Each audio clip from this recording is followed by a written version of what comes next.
Bueno, antes que nada, muchísimas gracias por la invitación a disertar en el taller. Puntualmente, lo que vamos a estar hablando es de manejo sitio-específico. La verdad que ahí está, y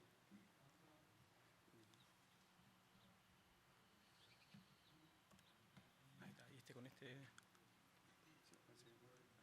Vamos a estar hablando de lo que es el manejo sitio-específico, haciendo mucho énfasis en lo que es el manejo tanto del fósforo como el nitrógeno, principalmente, ¿no? De esos nutrientes.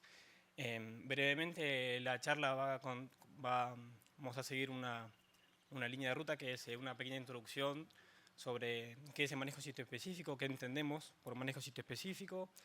Después vamos a seguir con cuándo se puede implementar esta tecnología. Y después seguiremos con el caso de fósforo, nitrógeno, y bueno, terminaremos con unas pequeñas consideraciones o ideas que me gustaría que se lleven.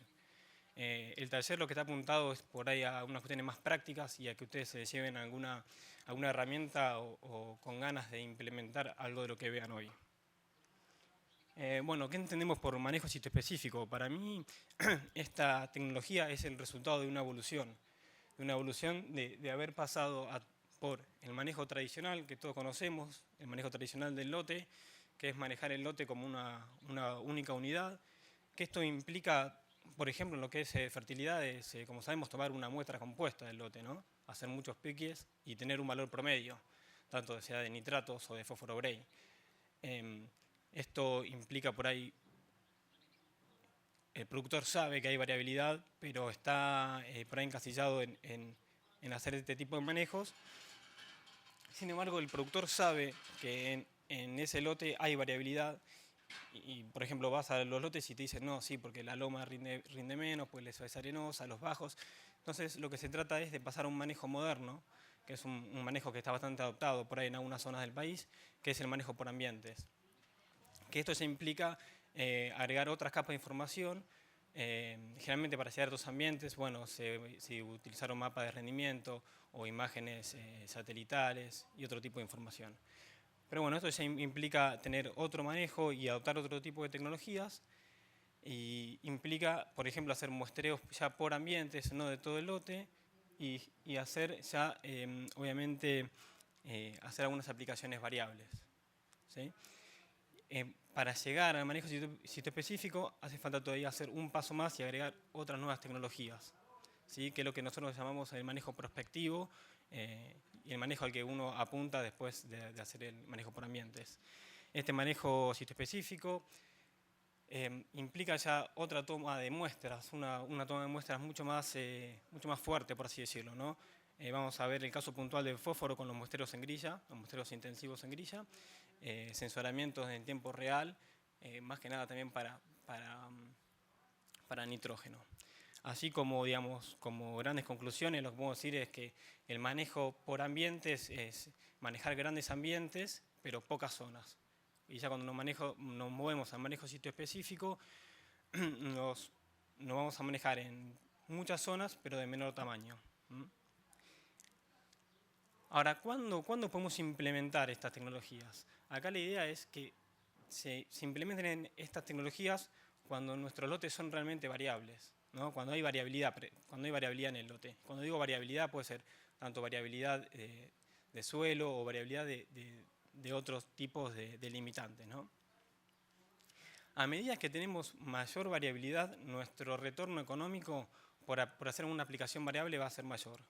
Ahora, no estoy diciendo que por no tener variabilidad, obviamente no es que no tenemos variabilidad, siempre hay variabilidad, pero por tener poca variabilidad tenemos que dejar de juntar datos.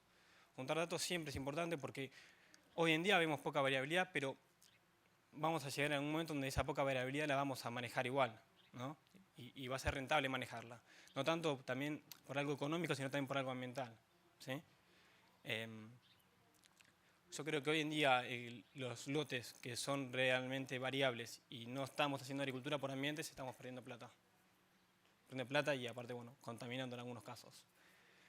Ya metiéndonos puntualmente en lo que es la implementación del manejo sitio-específico en fósforo, lo quiero explicar con un caso puntual, donde se hizo, por ejemplo, un muestreo en grilla de un lote. Cuando tenemos el muestreo en grilla, lo que obtenemos es el gráfico de arriba, donde se observa que hay una gran variabilidad, ¿no? Si bien el promedio son 10 partes por millón, tenemos sectores donde tenemos 20 partes por millón y sectores donde tenemos 5. O sea, esos sectores de 20 partes por millón, agregarle más nitrógeno, no vamos a obtener respuesta. En cambio, si le agregaríamos a los que tenemos baja cantidad de fósforo Bray, nuestra respuesta va a ser altísima. Lo importante de esta variabilidad es que presenta estructura espacial, ¿sí? No es, ¿qué es lo que yo digo cuando estoy diciendo que presenta estructura espacial? Es que las muestras, los valores no están dispuestos azarosos en el espacio, sino que presentan un patrón definido. Esto lo hacemos a través de geoestadística y realizando los semivariogramas, que es el gráfico que se observa abajo. Este semivariograma lo que nos dice es que dos muestras que están más próximas en el espacio tienen menos varianza y son más parecidas. Una vez que generamos estos semivariogramas, lo que podemos pasar a obtener es un mapa de fósforo Bray. A través de este mapa de fósforo Bray, lo que se hace es el mapa de reconstrucción de fósforo, donde solamente se va a aplicar en aquellos sectores donde vamos a tener respuesta. Para llegar al mapa de prescripción necesitamos también la parte de reposición de fósforo, que se hace a través de los mapas de rendimiento. A través del mapa de rendimiento, por el coeficiente de extracción de fósforos de los cultivos, se obtiene el mapa de reposición y cuando sumamos los dos mapas vamos a tener el mapa de prescripción. Esta tecnología o este método puede ser que sea costoso por ahí el primer año por una cuestión de la cantidad de muestras que uno tiene que tomar. Generalmente son 3 a 5 muestras, cada 3 hectáreas una muestra, y por ahí por el costo del análisis de laboratorio y el análisis de generar el mapa. Pero después, si esto se maneja bien a lo largo de los años, digamos, reponiendo todo lo que se nos lleva al cultivo, puede ser una inversión a largo plazo. Ya por lo que es el nitrógeno, estamos un poco más complicados con el manejo sitoespecífico, puntualmente por las propiedades propias del nutriente, ¿no? Que es un nutriente móvil y no es un nutriente donde tenemos que llevar a un umbral como el fósforo Bray, que sabemos que bueno, tiene que llegar a ese valor de fósforo Bray y a partir de ahí ya no vamos a obtener respuesta, sino que el nitrógeno vamos a tener respuestas distintas según la campaña y según el año. Un ejemplo de esto es unos ensayos que tenemos ahí en la región de Lincoln-Bedia, donde nosotros separamos distintos ambientes por topografía, donde tenemos las lomas que son bastante más arenosas, generalmente correspondientes con apluviales céntricos, y los bajos, que son ambientes de mayor productividad, con menos contenido de arena, y que se corresponden con apluviales típicos. Generalmente entre esos dos ambientes hay el ambiente de baja productividad tiene, por ejemplo, 80 milímetros de agua útil, mientras que el ambiente de alta productividad tiene 120 de agua útil.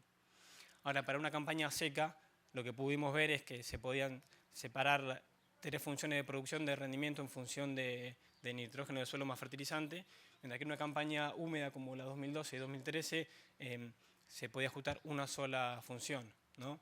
Entonces acá ya vemos que el manejo no es tan sencillo como el fósforo. También hicimos un muestreo en grilla, por ahí para analizar la estructura espacial que tenían los nitratos, para ver si podíamos generar un mapa de nitratos como hacemos con fósforo. Y la verdad que, bueno, una sorpresa, encontramos que no había estructura. Y esto son datos de un año, pero tengo datos de otros años que muestran lo mismo. O sea que no podemos hacer un mapa de nitratos a la siembra.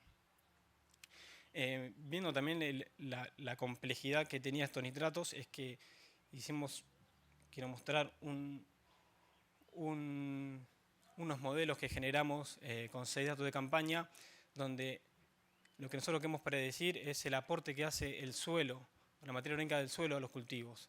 Es algo que se habló bastante en el Congreso, la charla de Nahuel de ayer, donde muestra el nitrógeno anaeróbico y algunas charlas también anteriores.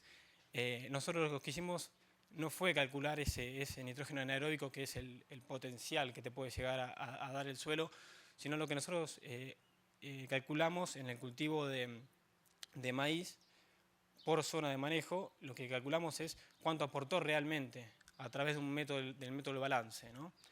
Y después con datos de 6 campañas lo que hicimos fue generamos modelos. Yo, para darles una idea, digamos, el aporte que le hace la mineralización al maíz en esta zona puede llegar a ser hasta un 60% de lo requerido por el cultivo. Y es algo que no tenemos muy en cuenta. Ahora, bueno, con 6 años de datos generamos estos modelos, donde vemos que solamente con tener estos ambientes delimitados de loma, media loma y bajo, para esta región particular, ¿no?, podemos explicar un 60% de la variabilidad. Después hay otros modelos que tienen en cuenta ya también la temperatura y las precipitaciones, siendo la precipitación un factor clave en la mineralización. Y después hay un modelo muy interesante que es el que contempla el NDVI, que es un índice espectral. El índice, el NDVI captado en 6 hojas a 8 hojas totalmente expandidas, también explicó un 60% de la variación. Interesante estos modelos para empezar a incorporarlos en el diagnóstico de la dosificación de nitrógeno en maíz, por ambiente en este caso. Como voy a hablar un poco de índices espectrales, me gustaría recordarles o refrescarles la memoria de decir de dónde viene, ¿no? Porque estamos viendo en estas charlas muy frecuentemente decir, bueno, sí, el NDVI, pero ¿el NDVI de dónde? El NDVI viene de hacer una relación, digamos, de cuánto está reflejando el cultivo en distintos estadios. Acá lo que vemos es cuánto reflejan varios cultivos de trigo con distintas dosis de nitrógeno para todo el espectro. El NDVI lo único que utiliza es un valor acá en el rojo y un valor en el infrarrojo, ¿no? Toma este valor y este valor. Ahora, este es uno de los tantos índices que hay. Acá se puede ver que hay una gran diferencia, ¿no?, por dosis de nitrógeno. Y es un poco a lo que va a apuntar el manejo prospectivo o el manejo sitoespecífico en nitrógeno. Ahora, no quiero dejar de pasar que hay otros índices muy interesantes, que no solamente es el NDVI, hay otros índices que captan otras cosas que van a empezar a aparecer con bastante frecuencia por una cuestión de cómo viene la tecnología y cómo venimos avanzando en estos temas. En el manejo, entonces, le quiero mostrar justamente, no solamente probamos el NDVI, sino probamos otros índices en ensayos realizados también para esta región de Pampa Arenosa, donde separamos 2 ambientes y 3 dosis de nitrógeno, y por ejemplo vemos que las diferencias en NDVI fueron muy bajas, tanto para zona de manejo como para las distintas dosis, pero otros índices, TECARI, tiene en cuenta o trata de estimar la clorofila la clorofila en el canopeo. Se muestran más diferencias, por ahí más en dosis y no tanto en ambiente. Y esta combinación de índices, que es la clorofila, y este otro índice tiene en cuenta la reflectancia lo que refleja el suelo. Cuando nosotros pasamos, por ejemplo, en B6, en 6 hojas expandidas de maíz, no cerramos el surco, digamos, se ve mucho reflejo del suelo. Entonces, estos índices que descuentan ese ruido nos ayudan justamente a ver más el estado nutricional de la planta. Ahora, todos estos índices, si bien se encontraron diferencias por ambiente y por dosis, también se correlacionaron con el rendimiento. A pesar que es una determinación que hacemos en 6 hojas expandidas, que se correlacione con el rendimiento es importante, es promisorio. Ya hay modelos que utilizan el NDVI para generar dosis de nitrógeno. Esto es un modelo realizado en Estados Unidos, pero que hubo contribuciones de distintos países en el cual Argentina participó y se generaron modelos para diagnosticar tanto dosis de nitrógeno para maíz, sin riego y bajo riego. También hay modelos de esto para trigos. Quiero mostrarles cómo funcionan estos modelitos. Estos modelitos están en internet. Después, si los quieren ver, están libres en internet. Estos modelos lo que se basan es en dejar una franja de saturación en el lote, tanto en maíz como en trigo. En esa franja sin limitante de nitrógeno, en estadios tempranos, vamos a obtener el valor de NDVI de esa franja y después también vamos a obtener el valor de NDVI de nuestro lote. Con estos dos datos se va a determinar un rendimiento sin nitrógeno con el NDVI del lote a través de una función, Después vamos a obtener un índice de respuesta, que es el cociente entre el NDVI de la franja sin limitante de nitrógeno y el NDVI del lote. Después, con este índice de respuesta vamos a obtener, multiplicado por el rendimiento sin nitrógeno, vamos a obtener el rendimiento que obtendríamos si aplicaríamos nitrógeno. Y después, bueno, obviamente el cálculo de dosis es ver cuál es el diferencial de rendimiento por un coeficiente de requerimiento de nitrógeno y aplicado con una eficiencia. Estos modelos fueron probados por ahí en escalas muy chicas, en parcelas muy chicas. Hoy en día estamos probando esto ya a escala de lote, en varios lotes. Y bueno, vamos a ver el año que viene a ver qué resultados nos da. Estamos probando ahora en trigo y vamos a probar en maíz en esta campaña. Un poco de lo que ya habló Gaby en la charla anterior, otros posibles usos, digamos, cómo podemos llegar al manejo prospectivo a través de otro tipo de mapas continuos. Ahora, estos mapas continuos que yo les muestro acá, digamos, de Tosca o altimétricos, es porque estos mapas son los que generan, digamos, la mayor limitante para el cultivo. Por eso lo podemos usar para el manejo sitio-específico, ¿no? Porque son el mayor limitante para el cultivo. Estos son unos ensayos realizados por Gabriel en Tandil, donde dividió el lote por distintas profundidades de Tosca, separando suelos muy someros a suelos más profundos, a partir del cual tenemos distintos rendimientos objetivos, ¿no? Según suelos más someros. Esto es para cultivos de invierno, para cebada y para trigo, donde tenemos para suelos más someros tenemos rendimientos más bajos y por tanto menores requerimientos de nitrógeno. Y lo vamos a comparar con un manejo uniforme donde tenemos un rendimiento para todo el lote y un modelo para todo el lote. Estos modelos de nitrógeno, después lo pueden ver en la publicación, pero se obtuvieron a través de modelos de simulación del DISAP, una herramienta muy interesante. Solamente le quiero mostrar rápido los resultados, después podemos ahondar más en la discusión. Pero acá lo que le quiero mostrar es el resultado tanto en cuestiones productivas, que son básicamente el rendimiento, y después vamos a movernos a lo que es la parte económica. La parte digamos, de productiva, la verdad que no se encontraron muchas diferencias significativas, donde solamente se encontraron en 3 casos, estos son para 2 campañas, 2011 y 2012, se encontraron solamente 3 casos donde hubo diferencias. Y no todas fueron a favor de la variable. Ahora, cuando nos movemos a las diferencias que encontramos en la parte económica, en los márgenes brutos, se observa que hay varias diferencias. ¿Esto qué quiere decir? Que obtuvimos el mismo rendimiento, pero gastamos menos plata. En estos casos, digamos, tuvimos el mismo rendimiento, pero como utilizamos menos nitrógeno, obviamente fuimos más eficientes.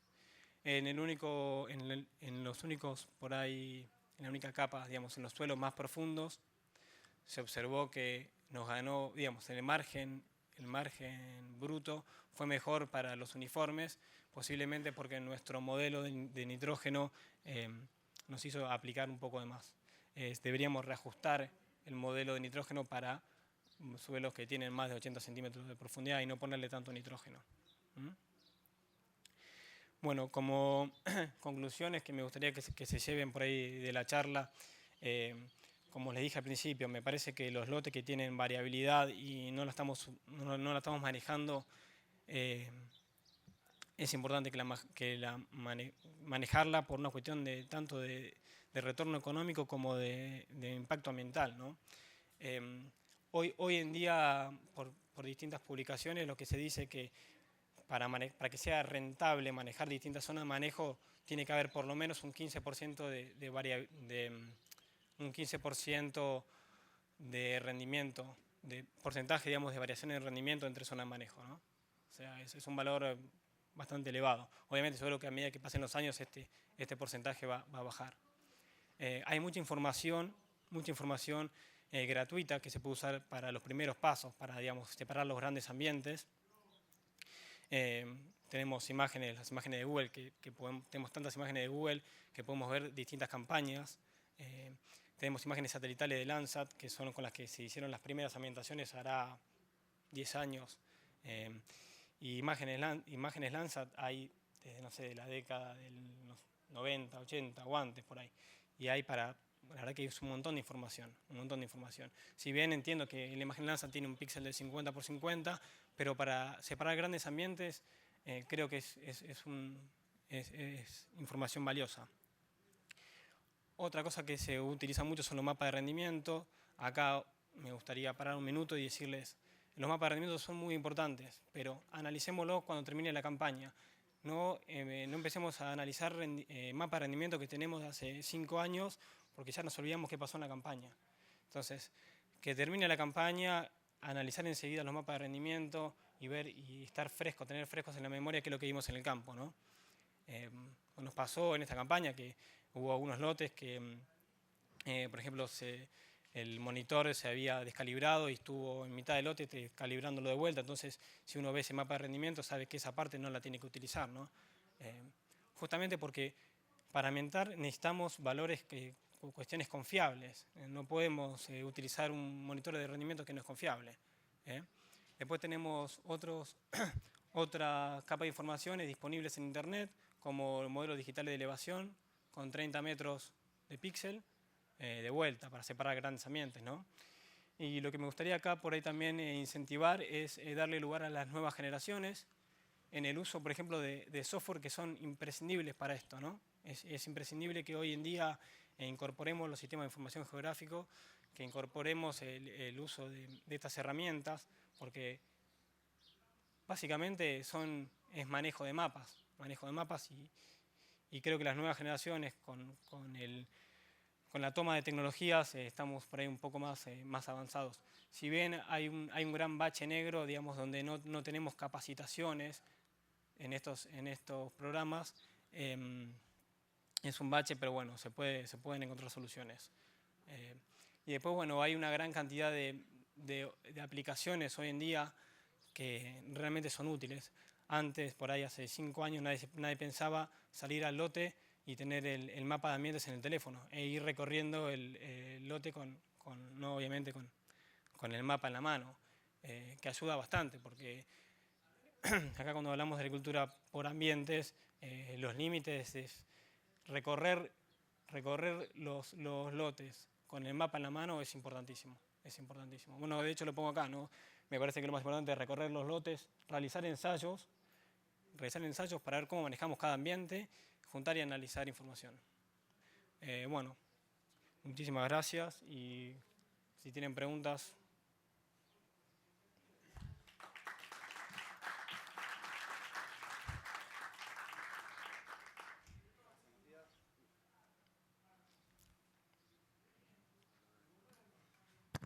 Gracias, Matías, y si tienen preguntas me avisan y les alcanzo el micrófono.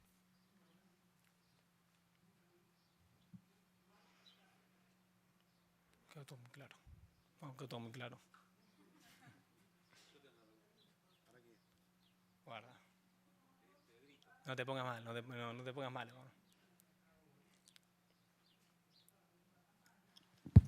No, Matías, el PDF Maps que comentaste al final, ¿qué extensión, cómo subís al teléfono Sí, muy bien. Es como, viste, en el ArcGIS lo guardás como un PDF con las coordenadas.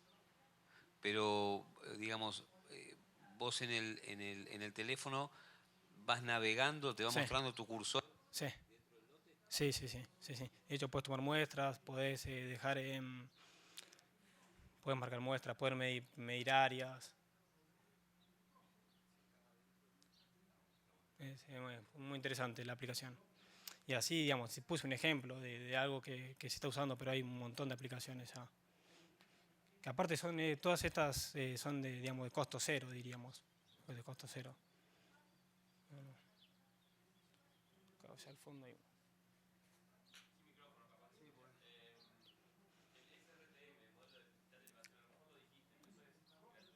Es gratuito, sí, el de 30 metros también es gratuito. Sí. De internet. Vos buscalo, vas a ver que aparece. Si querés después te lo muestro, pero y hay tutoriales, bueno, Hoy en día en internet está todo, pero yo los vi a campo y la verdad que son bastante buenos.